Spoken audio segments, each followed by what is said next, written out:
Hello everyone, my name is Sasha Ahern and welcome to Unit 4, Topic 5, which is Ronald Reagan. So Ronald Reagan's wildly successful campaign platform was related to three main points: his ideas about the military, his ideas about the economy, and his ideas about social values. Firstly was the military side of things. He supported strong defense and a strong American military. He thought that after the Vietnam War, a lot of the influence that the American military had kind of dropped off, and he wanted to prevent that by basically increasing the American defense, and especially in aiding getting rid of communism in developing countries. He also wanted to limit the government in terms of the financial things that they could do and stop basically all power that the government had over the American economy. And lastly, for the social branch of things, he wanted to support strong American traditional family values. His campaign platform ran on tax cuts, deregulation, and the end of high inflation. Now, this campaign platform was so wildly successful that it actually caused a major political alignment in the 1980s.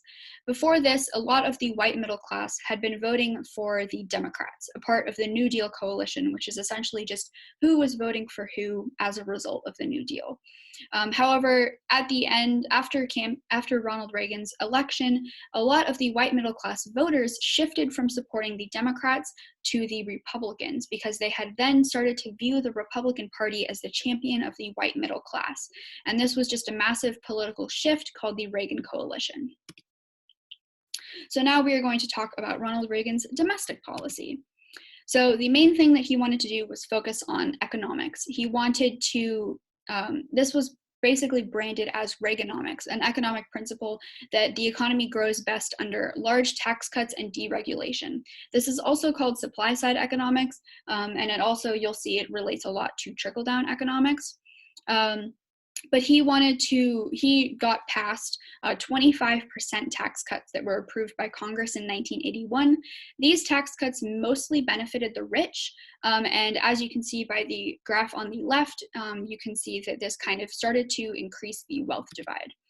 Right there is Ronald Reagan's election and these like tax cuts. And as you can see, this kind of starts the wild growth that the top 1% have of wealth over the bottom 90%. However, these effects aren't really seen during Reagan's election, and no one even really worries about them. So during Reagan's election, or during Reagan's presidential term, he enjoys low unemployment and high economic growth throughout his presidency. The other part of Reagan economics was focusing on decreasing governmental regulation.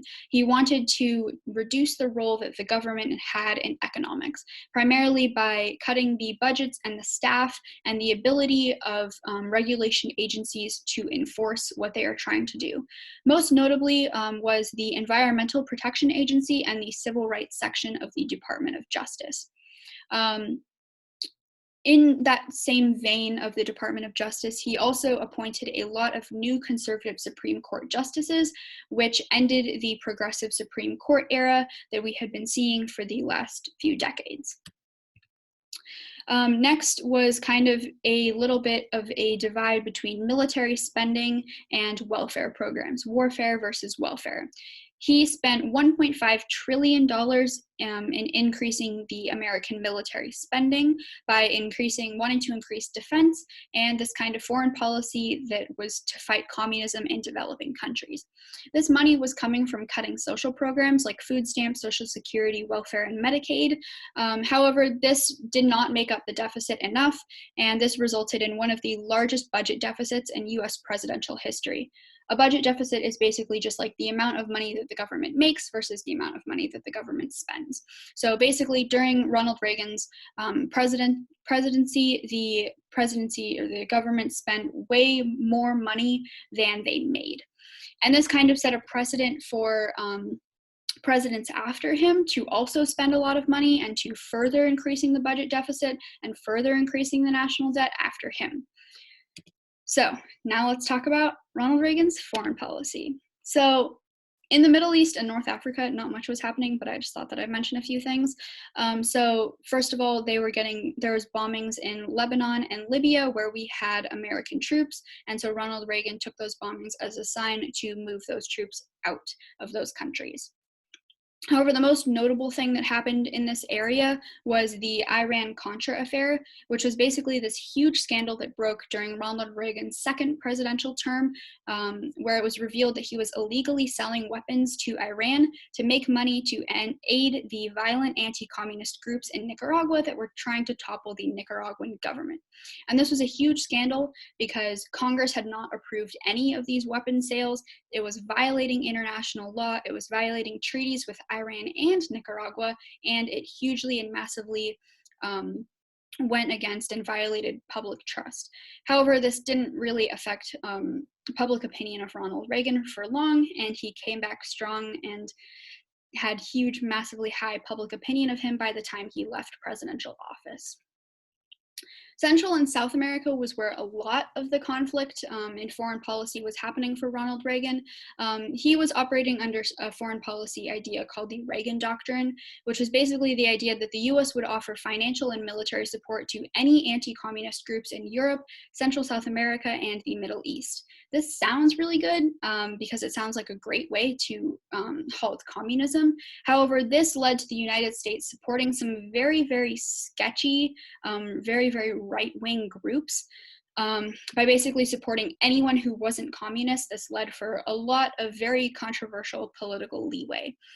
The CIA was also training anti-Marxist groups and the Latin American armed forces in some very, very conflicting ideas of like assassination and torturing. This furthered a lot of Central American fighting, unrest, and genocide in many of these countries, sparking civil wars, genocides, and even having dictators on CIA payroll. Lastly, in Russia, at the beginning of Ronald Reagan's presidential term, he had declared the USSR the empire of all evil, and like presidents before him, was building up massive nuclear storage units of things that we could fight the USSR with. However, with the rise to power of the new leader of the USSR, Gorbachev, he decides to make peace with the new leader, and arms reduction talks begin in 1987, which leads to a treaty to kind of basically stop this buildup of massive nuclear weapons. And this is when we start to talk about peace between the US and the USSR and maybe the end of the Cold War. But that's all for the next presentation you'll be watching. So thank you for listening. Do you have any questions? Please comment them below.